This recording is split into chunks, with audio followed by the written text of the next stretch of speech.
नमस्कार। त्रिशला फाउंडेशन के YouTube channel में आप सभी का स्वागत है। आज हम बात करेंगे सेरेब्रल पाल्सी बच्चों में जो बच्चे घुटने मोड़ कर चलते हैं, जिसे हम क्राउच गेट कहते हैं, उसके बारे में चर्चा करेंगे। ये होता क्यों है, इसको पहचाने कैसे, इसको रोके कैसे और इसका इलाज क्या है।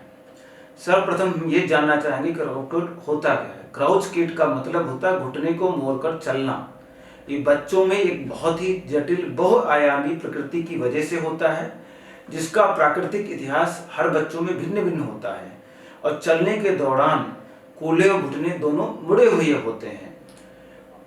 मुड़े हुए घुटनों के साथ साथ जो टखनों से जो पंजा होता है ऊपर की तरफ होता है। गंभीर तरीके से घुटने को मोड़ करके चलना जो डायप्लेजिक स्पास्टिक सेरेब्रल पाल्सी और क्वाड्रिप्लेजिक स्पास्टिक सेरेब्रल पाल्सी में प्राकृतिक इतिहास का एक हिस्सा होता है। मतलब डायप्लेजिक और क्वाड्रिप्लेजिक स्पास्टिक सेरेब्रल पाल्सी में क्राउच गेट बहुत कॉमन होता है। शुरुआती दिनों में एड़ी को उठा के चलते हैं, उम्र बढ़ने के साथ साथ वो क्राउच गेट में चले जाते हैं। क्राउच गेट के बारे में डिस्कस करने के पहले शरीर की एनाटॉमी के बारे में बात करेंगे। जो हम चलते हैं, चलने के समय हमारी शरीर की बहुत सारी मांसपेशियां एक साथ काम करती हैं। ये नहीं कि केवल लोअर लिम्ब की ही, हाथों की, कमर की, गर्दन की, हर तरह की मांसपेशियां चलने में भी हमें सहायक देती है, बैलेंस कराती है। उसमें एंटी ग्रेविटी मसल्स होती हैं जो शरीर को कंट्रोल करती हैं। दूसरी जो होती है प्रोपल्सिव मसल्स होती है जो चलने के लिए स्पीड देती हैं। एंटी ग्रेविटी मसल्स में कूल्हे के पीछे हमारी ग्लूटिस मीडियस होती है, घुटने के आगे क्वाड्रिसेप्स मसल्स होती हैं, काफ मसल में सोलियस मसल होती है। ये सब हमारे लिए इंपॉर्टेंट एंटी ग्रेविटी मसल्स होती हैं। इसके अलावा स्पाइन में इरेक्टर स्पाइनी होती है, नेक मसल्स होती हैं। इन सब का बहुत बड़ा इंपॉर्टेंट होता है। दूसरी जो मसल्स होती हैं जैसे हैमस्ट्रिंग मसल्स होता है, गैस्ट्रोनिमस मसल होता है, हिप का फ्लेक्सर मसल होता है। अक्सर सेरेब्रल पाल्सी बच्चों में ये टाइट होते हैं और साथ में जो एडक्टर मसल अंदर की तरफ होता है वो भी सख्त हो जाता है, जिसकी वजह से हमारे शरीर में विकृति आती है। इन सब का जो इम्बैलेंस होता है उसकी वजह से क्राउच गेट डेवलप होता है। सर्वप्रथम हम चलने के लिए गेट पैटर्न को देखेंगे। जब भी हम चलते हैं तो एक पैर पीछे रहता है, दूसरा पैर आगे होता है। एक निश्चित प्रक्रिया में पंजे, घुटने और कूल्हे पे मूवमेंट होता है, उनका फ्लेक्शन एक्सटेंशन होता है। साथ में हाथों का मूवमेंट भी आगे और पीछे की तरफ होता है। सेंटर ऑफ ग्रेविटी भी कूल्हे के आसपास हमारा घूमता है, जिसकी वजह से संतुलन बना रहता है। अभी जानना चाहेंगे कि क्राउच गेट होता क्यों है। क्राउच गेट के बहुत सारे कारण होते हैं। हड्डियों की एबनॉर्मलिटी की वजह से हो सकता है, जिसको हम टॉर्सनल एबनॉर्मलिटी बोलते हैं। पंजों में देखा जाए तो पंजों की विकृति प्लानो वल्गस, जिसमें पंजा बाहर की तरफ चला जाता है, ऐसे पंजे बाहर चले जाते हैं। दूसरा, पंजों की आकार में बदलाव होता है। नॉर्मली पंजे में आर्च बना होता है और जो सेरेब्रल पाल्सी में बच्चों में चलते चलते आर्च टूट जाता है, पंजा बाहर की तरफ हो जाता है, जिसकी वजह से मांसपेशियां पूरी तरीके से काम नहीं कर पाती हैं। दूसरे, उसके ऊपर जाएंगे, जो हमारा टीबिया होता है वो पूरा पैर घुटने के नीचे से बाहर की तरफ घूम जाता है, तो जो चलते वक्त पैर बाहर की तरफ रहता है, जिसकी वजह से जो मसल पावर होता है वो बाकायदा काम नहीं कर पाता है। तीसरा, हड्डी में जो कारण होता है वो फीमर बोन की इंटरनल फीमोरल टॉर्जन्स होती है। ये जो घुटना कोले के पास से अंदर की तरफ घूम जाता है, नेक पे जो एंगल होता है वो बदल जाता है। तीसरा, उसके बाद जो कारण देखा जाए तो जो पटेला हमारा नी कैप होता है, चलते चलते उम्र बढ़ने के साथ साथ जो मांसपेशियों की विकृति होती है उसकी वजह से ये ऊपर चली जाती है।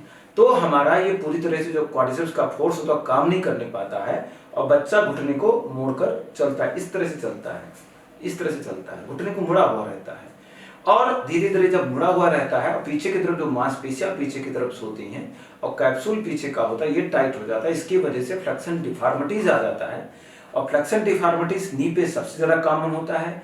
कभी कभार कूल्हे के जोड़ पर भी पाया जाता है और टखनों पे केवल पंजा ऊपर की तरह चला जाता है, क्योंकि वो मसल जो एक्सर्शन होता है उसका अप्रभावी मांसपेशियां होती हैं। अप्रभावी मांसपेशियां के भी कई सारे कारण होते हैं, जिसकी वजह से क्राउच गेट होता है। एक जो एंटी ग्रेविटी मसल्स होती हैं, जो हमारे काफ मसल में दो मसल्स होती हैं, एक गैस्ट्रोनिमस मसल होता है, एक सोलियस मसल्स होता है। जो सोलियस मसल्स होता है इनइफेक्टिव हो जाता है, कम पावरफुल हो जाता है, उसकी वजह से ये पंजा ज्यादा ऊपर की तरफ जाता है। उसके अलावा क्वाड्रिसेप्स मसल भी प्रभावी होता है और हिप एक्सटेंशन भी थोड़ा सा वीक हो जाता है, जिसकी वजह से क्राउच गेट होने की संभावना ज़्यादा रहती है। दूसरा कारण होता है मांसपेशियों का सख्त होना।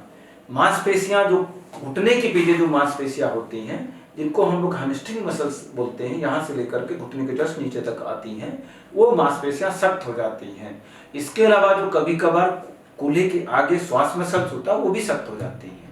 और अंत में जो कारण होता है कमजोर मांसपेशियों के साथ में शरीर का बहुत ज्यादा वजन होना, ये क्राउच गेट के लिए बहुत कॉमन होता है। तो जो हमने कारणों के बारे में चर्चा किया क्राउच गेट के बारे में, हड्डियों की वजह से होता है, पंजे का बाहर जाना, पैरों का बाहर जाना, जंघों की हड्डी का अंदर घुम जाना, पटेला का ऊपर चला जाना, मांसपेशियों की ताकत में कमी आ जाना, हैमस्ट्रिंग मसल को टाइट हो जाना और अल्टीमेटली कमजोर मांसपेशियों के साथ में शरीर का वजन बहुत ज्यादा हो जाता है। जब भी बच्चों में क्राउच गेट होता है उसकी वजह से बच्चों में कई सारी समस्याएं आती हैं। और क्राउच गेट जो होता है प्रोग्रेसिव होता है, समय के साथ समस्याएं बढ़ती चली जाती है यदि इंटरवेंशन ना किया जाए। बच्चे जो घुटने मोड़ करके चलते हैं, जब घुटने को मोड़ करके चलते हैं, जितना डिस्टेंस उनको चलने में कम एनर्जी पहले लगाना पड़ता था उससे ज्यादा एनर्जी उनको लगाना पड़ता है। चलने में उनको थकावट बहुत ज्यादा आती है, कम चलते हैं और अक्सर उनको सहारे की जरूरत पड़ती है। और समय के साथ जब उम्र बढ़ती है, वजन बहुत ज्यादा बढ़ता है, तो चलना फिरना बंद करके व्हीलचेयर बच्चे ले लेते हैं और चलते वक्त तो पंजे को घसीट करके चलते हैं, पैरों को उठा करके नहीं चल पाते हैं क्योंकि पंजा ऊपर की तरफ जाता है और पावर नहीं होता, इसलिए पैर को उठाने पे उनकी क्वाड्रिसेप्स मसल्स होती है वो काम नहीं करती हैं, तो लिफ्टिंग बहुत कम हो पाती, जिसकी वजह से वो पैरों को घसीट कर चलते हैं। इसमें ताकत भी लगती है, एनर्जी भी ज्यादा एक्सपेंडिचर होता है। इसके साथ में जो हमारा पटेला नी के ऊपर चला जाता है और पटेला में कभी कभी लंबे समय तक होने वजह से पटेला में फ्रैक्चर भी हो जाता है और पटेला और फीमर बोन के बीच में जो ज्वाइंट होता है यहाँ पे घर्षण ज्यादा होने की वजह से पेन भी शुरू हो जाता है, जिसको पटेलोफीमरल आर्थराइटिस बोलते हैं, इसकी वजह से। और एक और समस्याएं होती है जिसमें हैमस्ट्रिंग मसल बहुत ज्यादा टाइट होता है। हैमस्ट्रिंग मसल जो होता है घुटने के नीचे और ऊपर कूल्हे के ऊपर पेल्विस के पास जुड़ी होती है। जब हैमस्ट्रिंग मसल बहुत टाइट होता है तो बच्चा आगे को झुक करके बैठ पाता है, पैरों को सीधा करके नहीं बैठ पाता है। इसके अलावा जो होता है घुटनों और कूल्हे से झुक करके चलने से कई प्रमुख मांसपेशियों की क्षमता धीरे धीरे कम हो जाती है। टिबिया का अतिरिक्त मरोड़ जो होता है घुटने को सीधा करने मांसपेशियों क्षमता को कम कर देता है, इसलिए बच्चों को क्राउच गेट में टिबियल मरोड़ विकृति के साथ चलने पर, घुटने को सीधा करने पर मांसपेशियों को ज्यादा काम करना पड़ता है। अब हम बात करते हैं कि क्राउच गेट सेरेब्रल पाल्सी बच्चों में आता है, क्वाड्रिप्लेजिक बच्चे और डायप्लेजिक बच्चों में बहुत कॉमन होता है। पहले जब हमारी एक चीज हम बात करना चाहेंगे, जो हमारी काफ मसल्स होती है, मैंने पहले भी बताया था कि दो मांसपेशियां होती है, गैस्ट्रोनिमस मसल होता है, एक सोलियस मसल होता है। अक्सर हमारी जो सेरेब्रल पाल्सी में जो सर्जरीज होती है वो जो काफ जो हील कार्ड होता है उसको कट कर दिया जाता था और आज भी कुछ जगहों पे कट कर दिया जाता था।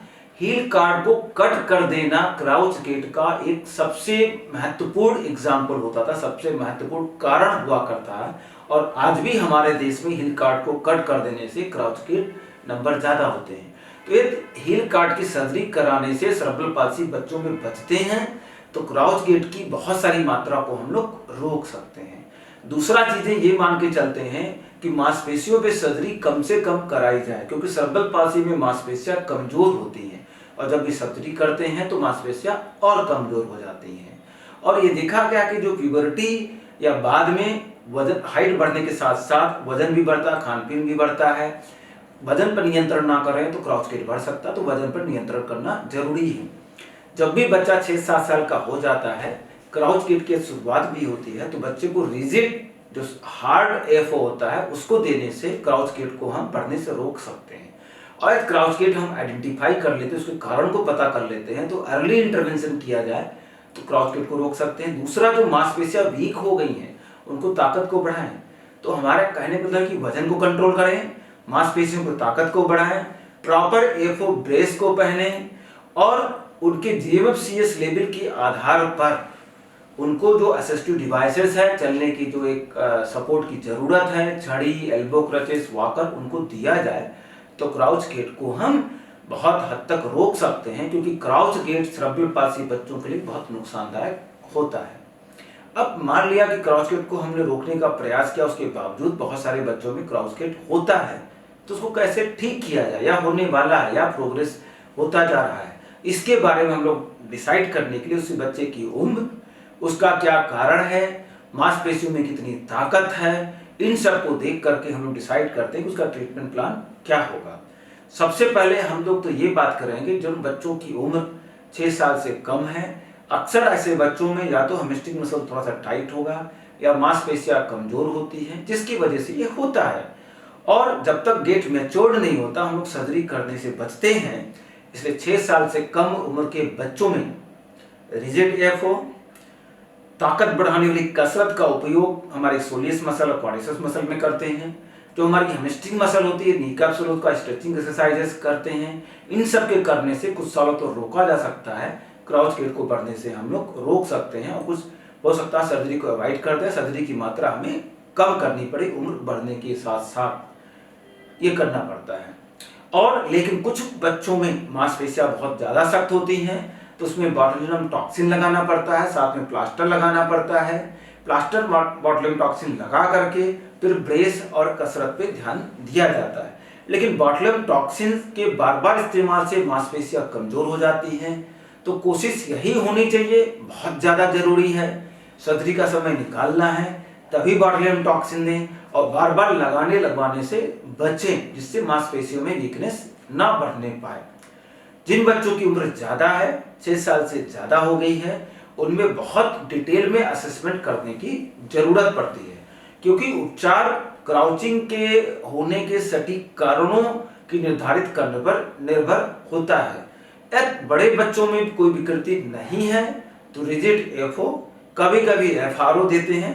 एफआरओ को क्या होता है, जो जूता होता है, जूते का जो आगे का कोना होता है घुटने के ऊपर, पटेला के ऊपर देता है। जो बच्चा चलता है तो घुटने को सीधा करता दबाने के लिए एंकल प्रेशर से, उसको एफआरओ हम लोग बोलते हैं। एफआरओ से भी कमजोर मांसपेशियों घुटने पे वो बैलेंस करता है, जो टाइटनेस होती है उसको बढ़ने से रोकता है। इन सब को निर्धारित करने की जो प्रक्रिया होती है उनको हम लोग डायग्नोस्टिक मैट्रिक्स बोलते हैं। डायग्नोस्टिक मैट्रिक्स का क्या होता है, किसी भी ट्रीटमेंट को करने के पहले बच्चे में उसके शुरुआती दिनों की हिस्ट्री लेकर के, ट्रीटमेंट पुराने जो हुए हैं, क्या अभी की अवस्था है, किस तरह की मांसपेशियों में उसमें प्रॉब्लम्स हैं, इन सबको निर्धारित करने की प्रक्रिया को डायग्नोस्टिक मैट्रिक्स करते हैं। इसमें डिटेल हिस्ट्री लेते हैं, चलने की शुरुआत कब हुई है, चिकित्सा जो पहले दी गई उसकी गुणवत्ता क्या है, किस तरह की सर्जरी, किस तरह की बॉटुलिनम टॉक्सिन इस्तेमाल किया गया, कहाँ किया गया, कब किया गया है, शारीरिक प्रशिक्षण किया जाता है। और सबसे महत्वपूर्ण जो होता है, चलने के तरीकों का विश्लेषण करना बहुत जरूरी होता है। चलने के तरीकों का विश्लेषण जो वीडियो एनालिसिस करते हैं, उससे हमें ये पता चल जाता है कि कौन कौन सी मांसपेशियों के प्रभावित होने का खतरा है, टिबियल टॉर्जन या फुट में और हिप में क्या प्रॉब्लम्स हैं, जीएमएफसीएस उसका निर्धारित करते हैं। जरूरत पड़ने पर कूल्हे, घुटने और पंजों का एक्सरे कराते हैं। और अल्टीमेटली जब सर्जरी करने के लिए हम लोग प्लान करते हैं, तो सर्जरी के दौरान, सर्जरी करने से पहले जो भी एनेस्थीसिया दिया जाता है उसको दोबारा रीइवैल्यूएट किया जाता है, क्योंकि ऑर्थोपेडिक सर्जरी या जो भी करेक्टिव सर्जरी किए जाते हैं वो केवल सख्त और छोटी मांसपेशियों और हड्डियों के तिरछापन पर किया जाता है, केवल सिंपल सख्तनेस, स्पास्टिसिटी की मांसपेशियों पर नहीं किया जाता है। अब जहां तक ट्रीटमेंट की बात आती है, ट्रीटमेंट एटियोलॉजी पे डिपेंड करता है। अब हम एक एक एटियोलॉजी की बातों को कर करके हम उसके ट्रीटमेंट के बारे में बात करेंगे। जैसे मैंने बताया, पंजे में जो प्रॉब्लम्स होती है, एक सबसे कॉमन जो प्रॉब्लम जिसकी वजह से हमारा क्राउच गेट होता है उनको प्लैनो वल्गस फिट बोलते हैं। प्लैनो वल्गस नॉर्मली जो हमारा पंजा होता है, चलते वक्त हमारा पंजा टिबिया से 90 डिग्री पे होता है, और जब बच्चा या हम आप कोई भी पैर पे वजन डालते हैं तो ये हमारा धीरे से आगे की तरफ बढ़ता है। लेकिन जब पैर को उठाते तो धीरे धीरे नीचे की तरफ जाता है, तो ये हमारा मूवमेंट होता है, डार्सी फ्लेक्शन और प्लांटर फ्लेक्शन होता है। लेकिन इसमें ये आर्च हमारा बना रहता है जो स्प्रिंग का काम करता है। लेकिन सेरेब्रल पाल्सी बच्चों में पीछे की मांसपेशियां टाइट होती हैं, तो पंजे को धीरे धीरे बाहर की तरफ घूम लेती हैं, और ये पंजा जो आर्च होता है ब्रेक हो जाता है, पंजा बाहर की तरफ चला जाता है, माने हील भी बाहर की तरफ जाएगा, पंजा भी बाहर की तरफ जाता है, आर्च खत्म हो जाता है। इसको प्लैनो वल्गस डिफॉर्मिटीज बोलते हैं, जिसकी वजह से क्राउच गेट होता है। दूसरी सबसे समस्या, टखने के ऊपर टिबिया बाहर की तरफ घूम जाती है, तो पूरा पूरा पंजा और पैर बाहर की तरफ चले जाते हैं। अब प्लैनो वल्गस डिफॉर्मिटी को मैनेज कैसे करेंगे ये हमें देखना है। प्लैनो वल्गस डिफॉर्मिटी कभी कभी गलत एक्सरसाइजेस की वजह से भी होता है। अक्सर जब हम टीए स्ट्रेचिंग, हमारी गैस्ट्रोसोलियस मसल का स्ट्रेचिंग करते हैं, तो पंजे को हम लोग ऊपर बिना एक पोजीशन को करके तेजी से खींचते हैं। जब तेजी से खींचते हैं, पीछे की तरफ मांसपेशियां बहुत सख्त हो रखी हैं, तो एंकल मॉर्टिस जो हमारा होता है, ये इसको टखना बोलते हैं, पंजा बाहर की तरफ चला जाता है बार बार, उसकी वजह से होता है। तो इसलिए हमें ध्यान देने की जरूरत है कि जब भी स्ट्रेचिंग करें, पंजे को अंदर घुमाएं और ये जो टैलोनैविकुलर ज्वाइंट होता है इसको स्टेबलाइज करें, तब ऊपर की तरफ घूमें। नहीं तो ये प्लैनो वल्गस डिफॉर्मिटी कम उम्र के बच्चों में ही डेवलप हो जाती है। और कम उम्र के बच्चों की प्लैनो वल्गस डिफॉर्मिटी को प्रॉपर मोल्डेड शूज से, माने एफओ बनाते समय पहले प्लास्टर्स का मोल्ड लेते हैं अंदर करके, तब उसको शूज का इस्तेमाल करने से हम लोग ठीक करते हैं। जिन बच्चों की उम्र ज्यादा है, 7 साल से ज्यादा है, उनकी प्लैनो वल्गस डिफॉर्मिटी होती है, तो उनको स्टेज वाइज हम लोग डिवाइड करते हैं। सबसे पहले जो कैल्केनियम बोन, ये नीचे के जब हील बोन होता है, इनको कट करके यहाँ पे गैप क्रिएट करते हैं और कोल्हे के पास जो ऊपर पेल्विक बोन की हड्डी होती है उसको ला के डालते हैं, या और कोई हड्डी का ऑपरेशन उस बच्चे में हुआ है तो उसको ला करके डालते हैं और पंजे को अंदर घुमा देते हैं। जो हमारा ये बोन होता है, टैलस और नैविकुलर बोन होती है, इसके बीच में स्टेबिलिटी आ जाती है, तो इससे हमारा ये प्लैनो वल्गस डिफॉर्मिटी कुछ हद तक कम हो जाता है। लेकिन ये बच्चे बहुत ज्यादा बड़े हो गए हैं तो स्टेबल ये नहीं हो पाता, जिससे सर्जरी के बाद भी वो प्लैनो वल्गस डिफॉर्मिटीज में रहता है। तो हमें मीडियल तरफ जा करके इन दोनों जोड़ों को फ्यूज करना पड़ता है। कभी कभी इसके अलावा भी हमारा फुट, ये जो अंगूठा होता है नीचे की तरफ होता है, तो इसकी भी हम लोग ऑस्टियोटॉमी करके ठीक करते हैं। कहने का मतलब जो प्लैनो वल्गस डिफॉर्मिटी को पूरी तरह से ठीक करना जरूरी होता है। 7 साल के पहले जूता पहनाते हैं, 7 साल की उम्र ज्यादा होने पर उनकी जरूरतों के अनुसार सर्जरी करते हैं। सर्जरी में उसको प्रॉब्लम्स को देखते हैं कि कहाँ पे प्रॉब्लम्स आई हैं। अब बच्चे में गैस्ट्रोनिमियस मसल, पीछे की तरफ काफ मसल में टाइटनेस है, तो उसको भी करेक्ट किया जाता है।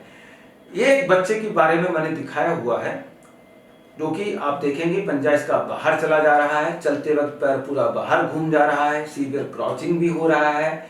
लेकिन जब मैंने एग्जामिन करके देखा तो इसमें जो मेन कारण था, इसका सब जो मेन कारण था पंजे का बाहर जाना, टिबिया का भी बाहर घूम जाना था, अंगूठा भी बाहर की तरफ था। इसके अलावा घुटने के पीछे मांसपेशियां भी सख्त थी। तो इसको कैल्केनियम की लेंथनिंग की गई, टिबिया को कट करके अंदर की तरफ घुमाया गया, हैमस्ट्रिंग मसल में लेंथनिंग की गई, और अंगूठा जो बाहर की तरफ जा रहा है इसको भी यहाँ से अंदर की तरफ मांसपेशी को रिलीज किया गया। और ये रिलीज करने के बाद 6 महीने थेरेपी हुई और अब वो बच्चा पूरी तरह से सीधा होकर के अपने पैरों पे छड़ी के सहारे चल लेता है। दूसरे बच्चे की बात करते हैं, उसकी उम्र 15 साल थी, वो डायप्लेजिक स्पास्टिक सेरेब्रल पाल्सी था, छड़ी के सहारे चलता था, बहुत ही ज्यादा सीवियर प्लैनो वल्गस डिफॉर्मिटी था, क्राउचिंग था। इसमें भी घुटने के पीछे मांसपेशियों को सही किया गया, पंजों को बैलेंस करने के लिए सब टाइलर ऑर्थोडेसिस किया गया, कैल्केनियम लेंथनिंग की गई, और दूसरे बार की सर्जरी इसमें घुटने के जो पटेला बोन होती है उसको नीचे लाया गया। अब वो पैर पूरी तरह से सीधा होकर चलता है, बिना किसी सहारा के चल लेता है। इस सालों का परिणाम है जो कि आज बिना किसी सहारे के खड़े होना, चलना, अपना काम कर लेना, सब कुछ उसके लिए संभव हो गया है। अब हम पंजे के साथ साथ दूसरे तरह की सर्जरी जो अभी मैंने बात कर रहा था, टिबिया का बाहर घूमना, इसको भी कट करके हम लोग कभी कभी तार से फिक्स करते हैं, कभी कभी हम प्लेट से हम लोग घुमाते हैं, उसकी वजह से वो सीधा हो जाता है। तीसरी जो हड्डी की प्रॉब्लम्स के बारे में बात किया था, फीमर को अंदर की तरफ घूम जाना, ये समस्या अक्सर एंटीवर्जन कोल्हे के पास में होती है। इसको भी बोन को कट करके घुमाना होता है।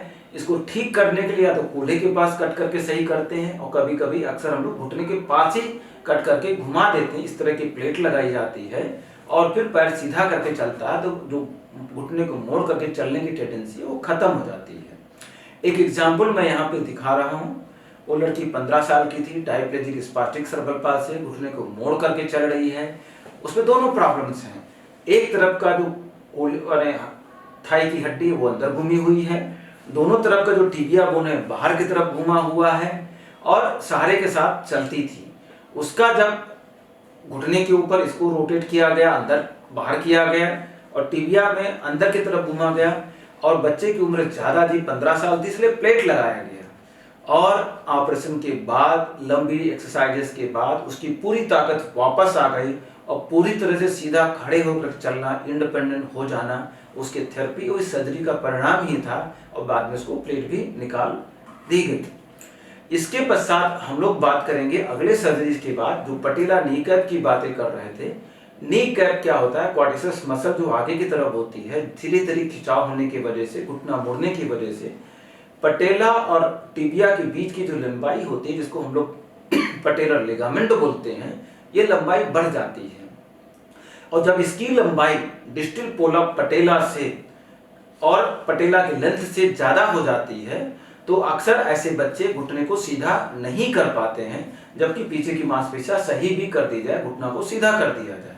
तो इसमें दो तरीका होता है, एक तो पटेला को नीचे लेके आना पड़ता है या एक जो पटेलर लिगामेंट होता है उसको बीच से कट करके डबल रोपिंग करते हैं और उसको रिपेयर कर देते हैं। दो तरीके होते हैं। 15-16 साल से बड़े बच्चों में पटेला नीचे लाना होता है, उनसे कम बच्चों में जरूरत पड़ती है तो जो हमारा लिगामेंट्स होता है पटेलर लिगामेंट, उसको हाफ में कट करके उसको डबल रूपिंग कर देते हैं। उससे बच्चे को घुटने को सीधा करने में समस्या कम हो जाती है और अक्सर इस प्रोसीजर का जो इस्तेमाल करते हैं जब हम घुटने मोड़े का सुप्रास्टॉटमी करते हैं, उसमें जरूरत तो पड़ती ही पड़ती है, लेकिन कभी कभार घुटना सीधा रहता है घुटने को, लेकिन डिफॉर्मिटी ना होने के बावजूद घुटना सीधा नहीं कर पाता है, तब इस प्रोसीजर को हम लोग करते हैं। लेकिन यदि बच्चा बहुत छोटा है, 8 साल 9 साल, डिफॉर्मिटीज बहुत ज़्यादा आ गई है, हम लोग इस पटेला टेंडन को करना नहीं चाहते हैं, पटेला को नीचे नहीं लाना चाहते हैं, तो एक दूसरा प्रोसीजर होता है। क्योंकि बच्चे की ग्रोथ की स्टेज होती है तो उस समय छोटी सी प्लेट आपको नजर आ रही है, इस प्लेट को यहाँ और एक प्लेट को यहाँ पे छोटी सी प्लेट लगा दी जाती है, आगे की तरफ लगा दिया जाता है। तो इसके लगाने से जो ग्रोथ का एरिया हमारा यहाँ पर होता है, ये ग्रोथ का एरिया होता है, उसमें आगे की तरफ ग्रोथ नहीं हो पाता, पीछे की तरफ ग्रोथ होता, धीरे धीरे पैर वो सीधा हो जाता है। तो इसको हम लोग ग्रोथ मॉड्यूलेशन बोलते हैं। ये या तो प्लेट के द्वारा हो सकता है या स्क्रू जो फाइसिस को क्रॉस करके लगा देते हैं उसके द्वारा भी हो जाता है। इसके द्वारा हम लोग ठीक कर सकते हैं। जब बच्चे में ग्रोथ बची हुई होती है, डिफॉर्मिटीज बढ़ती चली जा रही, तो इसको हम लोग लगा सकते हैं। अब हम बात करते हैं दूसरी बोनी सर्जरीज के बारे में। जब घुटना हमारा बहुत ज्यादा मुड़ा हुआ होता है, यहाँ से जैसे बहुत ज्यादा मुड़ा हुआ है, तो घुटने के पीछे की मांसपेशियां सख्त होती हैं और यहाँ जो कैप्सूल होता है ये भी टाइट हो जाती है, हैमस्ट्रिंग मसल शॉर्टन हो जाती है। उस समय घुटने के ऊपर इस रीजन पे आकर के हम लोग बोन को कट करते हैं और बोन को कट करके आगे की तरफ की बोनी का हिस्सा जो है थोड़ा सा ज्यादा निकालते हैं और फिर इसको सीधा करके इस तरह की प्लेट लगा दी जाती है, जिससे डिफॉर्मिटी करेक्ट होकर के पूरी तरह से सीधा हो जाता है। लेकिन क्या देखा गया है कि अक्सर कभी कभी हैमस्ट्रिंग मसल हमको लगती है कि बहुत छोटी है, बाद में हमको परेशान करेगी, तो हैमस्ट्रिंग मसल को ना कट करके, ना लेंथनिंग करके हम बोन को थोड़ा छोटा कर देते हैं। क्योंकि अक्सर ऐसे बच्चों में दोनों तरफ प्रॉब्लम्स होती है, दोनों तरफ सर्जरी करने की जरूरत पड़ती है। तो हड्डी को छोटा कर दिया तो हड्डी जुड़ गई, तो किसी तरह की मांसपेशियों में कमजोरी भी नहीं आती है, दोनों पैर बराबर भी हो गए और घुटना भी सीधा हो जाता है और मांसपेशियों की कमजोरी से हम लोग बच भी जाते हैं और उसकी समस्या भी हम खत्म कर देते हैं। यहाँ पर मैंने इस तरह के केसेस के कुछ एग्जाम्पल मैंने दिखाए हैं। एक लड़की यहाँ पे आपको दिख रही है जो कि इसकी फोटोग्राफ वीडियो आप देखेंगे, 16 साल उसकी उम्र है, उसकी पहले सर्जरी कहीं हुई थी, डायप्लेजिक स्पास्टिक सर्बल पाल्सी, बहुत ही इंटेलिजेंट गर्ल्स थी, क्राउच गेट में था, जीएमसीएस 4 था और उसके होने के बावजूद, सर्जरी होने के बावजूद वो घुटने को मोड़ करके चलती थी, कभी भी सीधा होकर नहीं चला और थोड़ा सा मांसपेशियां भी उसकी वीक हो गई थी। उसमें इसी तरह के प्रोसीजर किया गया कि घुटने के ऊपर हड्डी को कट करके थोड़ा सा हड्डी का पीस भी निकाला गया और आगे से निकाल दिया गया, घुटने को सीधा कर दिया गया और फिर 4 महीने की कसरत के बाद वो वापस अपने पैर पे चलने लगी। लेकिन बहुत सालों तक ना चलने की वजह से उसकी हड्डी थोड़ी सी कमजोर थी, तो 3-4 महीने के बाद हड्डी थोड़ा सा यहाँ पे नीचे आकर के क्रैक हो गया, तो उसको फिक्स कर दिया गया प्लेट से और वापस 1-1.5 महीने पे चलना उसने शुरू कर दिया और अब वो छड़ी, एल्बो क्रचेस के सहारे बिना किसी के रहते हुए वो पूरी तरह से चल लेती है। एक और बच्चे आपको दिखा रहे हैं, 15 साल की है, ट्राइप्लीजिक के हाथ में भी एक अफेक्टेड था, दोनों पैरों में घुटने को मोड़ करके चलती थी, किसी तरह का कोई सर्जरी उसका नहीं हुआ था, पटेला बहुत ज्यादा उसका ऊपर चला गया था, तो उसमें पटेला को नीचे करने का प्रोसीजर, घुटने के ऊपर सुप्राकंडल ऑस्टियोटॉमी की मैंने जो बात की वो दोनों एक साथ किया गया, और साथ में पंजे भी दोनों बाहर चले जा रहे थे, तो पंजों को भी सीधा किया गया। उन सबके सीधा करने के 1 साल बाद ही उसकी स्क्रू प्लेट सब निकाल दिए गए और पूरी तरह से अब बच्ची सामान्य है, अपने पैरों पर सीधा होकर के चल रही है और पंजा भी पूरा जमीन पर सीधा पड़ता, किसी तरह के कोई भी जूते की भी जरूरत अब उसको नहीं पड़ती है। एक और बच्चा है जो कि क्वाड्रिप्लीजिक्स है, क्राउच गेट है, जिनसे 3 है, उसमें समस्याएं बहुत ज्यादा थी, बॉडी में बैलेंस भी बहुत ज्यादा, घुटना भी मुड़ा हुआ था, उसमें भी सुप्राकंडल ऑस्टियोटॉमी किया गया, एक तरफ नसों का ट्रांसफर भी किया गया सेमीटेंडिनोस मसल का, और जो पैर बाहर की तरफ घूमे थे उसको अंदर की तरफ घुमाया गया। इन सब करने के बाद उसकी लंबी थेरेपी चली और अब अपने आप कहीं पर भी बाजार में आना जाना, छड़ी के साथ चलना, सब कुछ उसके लिए स्वाभाविक हो गया है। दूसरे जो अन्य कारण होते हैं उसमें मांसपेशियों का कमजोर होना, सख्त होना, ये प्रमुख कारण होता है। जो मांसपेशियों में कमजोरी की जैसे मैंने बात किया, जो एंटी ग्रेविटिस मसल्स होते हैं, हिप मसल का पीछे की तरफ मांसपेशियां माने ग्लूटियस मसल्स होती है, ये क्वाड्रिसेप्स मसल्स होती है, ये वीक होती है, ये पीछे की तरफ सोलिस मसल ये वीक होती है, तो इनको कसरत के द्वारा मजबूत करने की जरूरत पड़ती है, उससे वो बच्चे ठीक हो जाते हैं। दूसरी चीजें क्या होती हैं कि अच्छा ये भी देखा गया है कि मांसपेशियां जो वीक होती हैं उनको तो मजबूत करते करते हैं, लेकिन जो हम सर्जरी करने की सबसे पहले मैंने बात बताई थी कि काफ मसल की जो सर्जरी होती है अक्सर क्या होती है, जो हील कार्ड होता है उसको हील के पास से इनको लंबा कर दिया जाता है, और हील कार्ड में 2 मसल्स आती, गैस्ट्रोनोमियस सोलियस, और सेरेब्रल पाल्सी में मुख्यतः गैस्ट्रोनोमियस मसल, जो लंबी मसल घुटने के ऊपर से आती हैं, यहाँ से आती हैं, ये अफेक्टेड होता है। जो छोटी मसल नीचे से आती सोलियस वो अफेक्टेड नहीं होता है। हील कार्ड के लंबा कर देने से क्या होता है, दोनों मसल कट जाती हैं, उसकी वजह से देखा गया कि 1 सेंटीमीटर जो टेंडोक्लिस की लेंथनिंग करते हैं, मतलब सोलियस की लेंथनिंग होती है, जो सोलियस हमारा एंटी ग्रेविटी मसल्स होता है उसकी 50% पावर में रिडक्शन आ जाता है, वो एक बहुत ही प्रमुख कारण होता है क्राउच गेट में है। तो जब भी हम सर्जरी हील कार्ड की कराएं या तो उससे बचें, जूतों का इस्तेमाल करें, बहुत जरूरी है, तो केवल गैस्ट्रोनोमियस मसल पे और घुटने के नीचे काफ मसल में ही केवल गैस्ट्रोनोमियस को हल्का सा रिलीज कराना होता, पूरी मांसपेशियों को, टेंडन को नहीं कट करना होता है। और इसके अलावा मांसपेशियों में ताकत बढ़ाने और जूतों के प्रॉपर इस्तेमाल करने की सलाह दी जाती है। कुछ मैं फोटोग्राफ्स वीडियो में आपको दिखा रहा हूँ। एक बच्ची है जिसकी पहले सर्जरी हुई थी कहीं पर, कई साल हो गए, चलना फिरना उठना उसमें नहीं हो पा रहा था, यहाँ पे केवल थेरेपी की गई और अब वो पूरी तरीके से अपने पैरों पे खड़े होकर चलना उसका आ गया है। एक दूसरी बच्ची है, वो भी घुटने को मोड़ के चल रही थी, ना कहीं पर हुई थी ना यहाँ पे हुई, केवल मांसपेशियां वीक थी और मसल में तो कंट्रोल भी नहीं था, वो भी अपने पैरों पे खड़े होकर चलना आराम से शुरू कर दी। अब हम बात करते हैं मसल के कॉन्ट्रैक्चर के बारे में। क्राउच गेट में जो मसल कॉन्ट्रैक्चर बोला जाता है, अक्सर हम लोग बात करते हैं कि हैमस्ट्रिंग मसल टाइट होगी, लेकिन ये देखा गया कि अधिकांश समय अधिकांश क्राउच गेट के बच्चों में हैमस्ट्रिंग जो मांसपेशी होती हैं या तो सामान्य लंबाई की होती हैं या अधिक लंबाई की होती हैं, वो हम सही ढंग से इवेलुएट नहीं कर पाते हैं, तो अक्सर उसको छोटा मान करके हम लोग करते हैं, जबकि ऐसा नहीं होता है। कुछ बच्चों में रियल में उनकी छोटीपन की होती है, उसको सही ढंग से हमें पता करना हमें बहुत ज़्यादा जरूरी होता है। कुछ लोगों में कूल्हे के आगे की मांसपेशी जो श्वास में वो भी छोटी होती, बट रियरली उसको लंबे सर्जरी करने के लिए जरूरत पड़ती है। गैस्ट्रोनोमियस मसल जो होती है अक्सर शॉर्ट होती है और गैस्ट्रोनोमियस मसल लंबी होती है। ये एनाटॉमी मैंने दिखाया है। 3 मसल हमारी हैमस्ट्रिंग मसल्स में होती हैं। एक तो अंदर की तरफ होती है जिनको हम लोग अंदर की तरफ यहाँ पे होती हैं जिनको हम बोलते हैं सेमी टेंडिनोसिस। वो एक मसल नीचे की तरफ टेंडन की तरह पतले शीट्स की तरह होती है।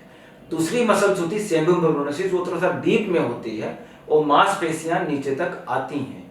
बाहर की तरफ जो मसल्स होती है उसको बाइसेप फीमोरिस बोलते हैं। जब भी हम हैमस्ट्रिंग मसल की बात करेंगे ये 3 मसल्स होती हैं, लेकिन हैमस्ट्रिंग मसल को या लंबा बहुत ज़्यादा कर दिया गया तो बहुत सारी समस्याएं आ जाती है। इसलिए जब भी हम ये टैकल करने की कोशिश करते हैं, मैक्सिमली कोशिश करते हैं केवल एक मांसपेशियां जिसका नाम है सेमी टेंडिनोसिस मसल, उसको टैकल करें। बहुत ज़्यादा ज़रूरत पड़े तो सेमी मेम्ब्रेनोसिस के मसल को टैकल करें। जो बाहर की मांसपेशियां बाइसेप फीमोरिस है उस पर किसी तरह के कोई भी इंजेक्शन सर्जरी करने से हम लोग बचते हैं, क्योंकि उसको कर देने से जो समस्याएं आती हैं उसके बारे में मैं अभी बात करूंगा। पहले तो ये जानना चाहूंगा कि हैमस्ट्रिंग मसल की लेंथ को कैसे मेजरमेंट करते हैं। ये फोटोग्राफ्स के माध्यम से आप देख सकते हैं। एक फोटोग्राफ्स में आप देखा होगा कि एक पैर सीधा दूसरा मुड़ा हुआ है, उससे हम लोग यूनिलैटरल ऑर्बिटल एंगल बोलते हैं। तो दोनों तरफ पैर मुड़े हुए होते हैं, उसमें जो पेल्विक कंट्रोल होता है, पेल्विक टिल्ट होता है, उसको हम लोग नेग्लिजिबल कर देते हैं। उसके वजह से हम लेंथ मेजरमेंट करते हैं तो वो करेक्ट मेथड होता है, उसकी वजह से हैमस्ट्रिंग के लेंथ को हम लोग पता कर लेते हैं। तीसरा तरीका और होता है, बच्चे को क्राउच पे लेटा देते हैं और एक तरफ का पैर हम नीचे की तरफ उसको जमीन पे लटकने देते हैं, फिर दूसरे पैर को सीधा सीधा उठाने की कोशिश करते हैं, क्योंकि बच्चा चलते हुए ही एक पैर सीधा रहता है फिर दूसरे पैर को उठाता है। उसमें हम लोग हैमस्ट्रिंग लेंथ को मेजरमेंट करने की कोशिश करते हैं। अब हमने मेजरमेंट तो कर लिया और जो हम कॉम्प्लिकेशन की बात करते हैं कि जब हमारी तीन मांसपेशियां होती हैं, सेमी टेंडिनोसिस, सेमी मेम्ब्रेनोसिस, बाइसेप, तीनों को हम लंबा कर देते हैं तो ये जो घुटने की पीछे की मांसपेशियों को कंट्रोल चला जाता है और अक्सर ऐसे बच्चों का ये हाइपर में घुटना ये पीछे की तरफ चला जाता है, तो इसको हाइपर एक्सटेंशन जीनू रिकर्वेटम बोलते हैं। ये अवस्था कभी भी सेरेब्रल पाल्सी बच्चों को नहीं आने देना है।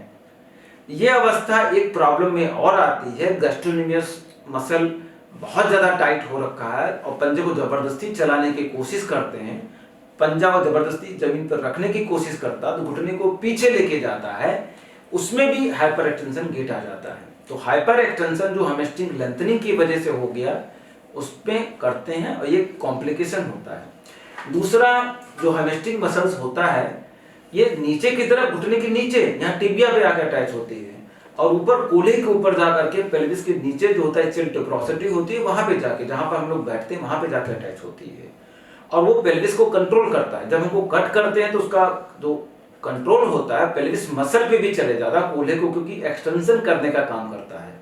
तो बच्चा जब भी चलता है वो आगे झुक करके चलता है और बैलेंस करने के लिए उसका जो रीढ़ की हड्डी के पीछे देखेंगे तो लंबर लॉर्डोसिस उसकी बढ़ जाती है, उसको एंटीरियर पेल्विक टिल्ट बोलते हैं।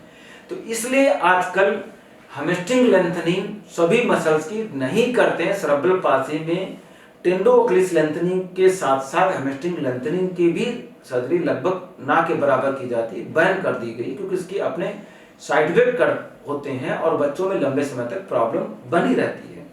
लेकिन जिन बच्चों की उम्र कम है, हड्डी का ऑपरेशन हम लोग करना नहीं चाहते हैं, दूसरा मांसपेशियां बहुत सख्त हो रखी हैं, कैप्सूल उसका कॉन्ट्रैक्चर नहीं है या बहुत हल्का फुल्का है, तो सेमी टेंडिनोसिस मसल को कट कर कर अंदर की तरफ यहाँ पे टिबियल ट्यूबरोसिटी होती है, यहाँ पे एडक्टर ट्यूबरोसिटी होती है, यहाँ पे एडक्टर मैग्नस मसल होता है, यहाँ से उठा करके टेंडन को यहाँ पे लाके इसको रैप कर देते हैं। उससे जो घुटने के पीछे का जो टाइटपन होता है वो तो कम हो जाता है, लेकिन जो कूल्हे के पीछे जो सीधा करने के लिए जो पेल्विस कंट्रोल होता है वो बना रहता है। इसको हम लोग सेमी टेंडिनोसिस ट्रांसफर बोलते हैं और इससे क्या होता है कि कूल्हे का बैलेंस बना रहता है, टाइटनेस कम हो जाती है, लेकिन मांसपेशियों की ताकत कम नहीं होती है। टाइटनेस बहुत ज्यादा उसके बावजूद है तो सेमी मेम्ब्रेनोसिस में केवल मायोफेशियल जो मसल के ऊपर सीट होती है हल्के से रिलीज कर देते हैं, तो उसकी वजह से मांसपेशियां अपनी जगह पर रहती हैं, केवल हल्का सा सीट रिलीज करने से थोड़ी सी लंबी हो जाती हैं और उससे फर्क पड़ता है और बच्चों में वीकनेस कम हो जाती है। अभी हम एक बच्चे के बारे में बात करेंगे जिसकी उम्र 12 साल, डायप्लेजिक थी, 6 साल पहले आई थी, बहुत ही सीवियर क्राउच गेट था। उसको हमने मांसपेशियां जो सेमी टेंडिनोसिस लंबा किया गया, सेमी मेम्ब्रेनोसिस को केवल मायोफेशियल रिलीज किया गया, फिर हम लोगों ने प्लास्टर लगाया, उसको प्लास्टर लगा करके जो कैप्सूल टाइट थे उसको करेक्ट किया गया, ये पहले करते थे हम लोग, और धीरे धीरे और पैर उसका सीधा हो गया और अब छड़ी के सहारे पूरा पैर सीधा करके चलती है और कसरत लंबे समय तक चलती रहे इसकी घर पर, इसलिए घुटना दोबारा उसका नहीं मुड़ा और उसकी उम्र अब 17 साल हो गई।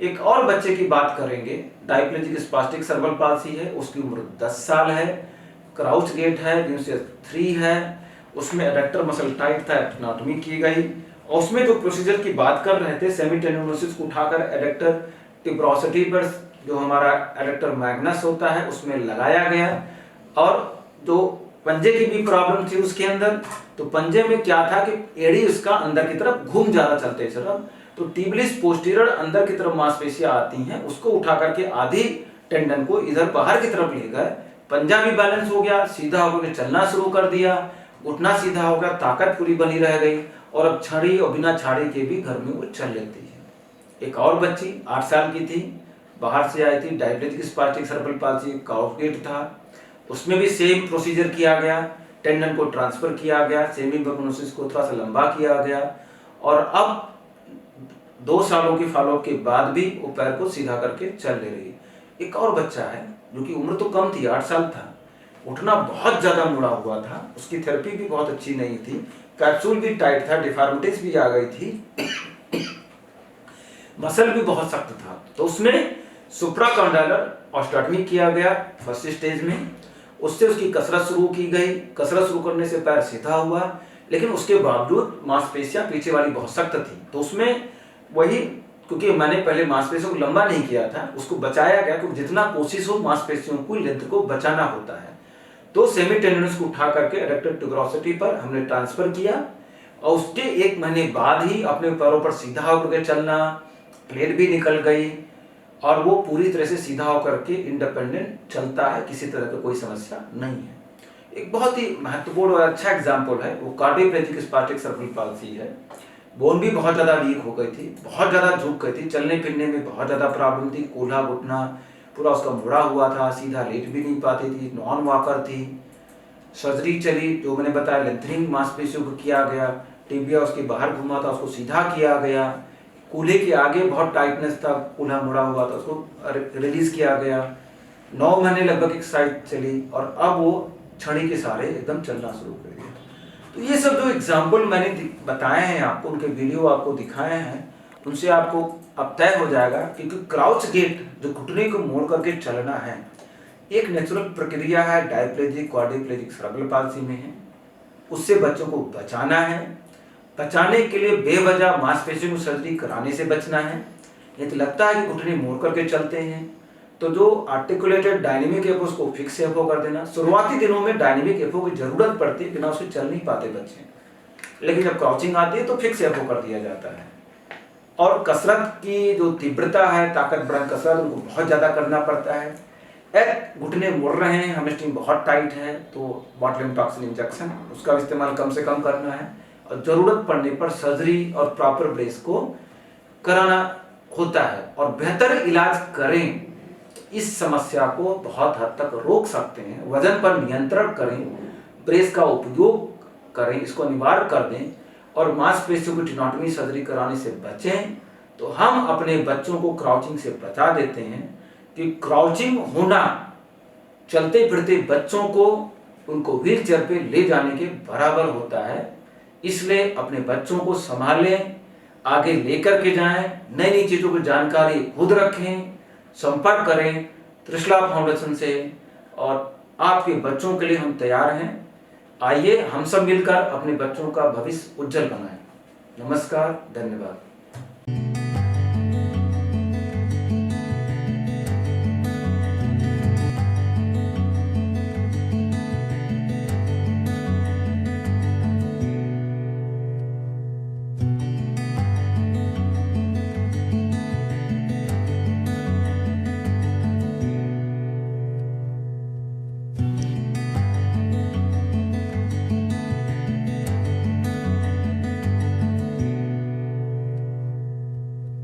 सेरेब्रल पाल्सी में अधिक जानकारी के लिए हमारे YouTube चैनल त्रिशला फाउंडेशन और JJN 999 को सब्सक्राइब करें।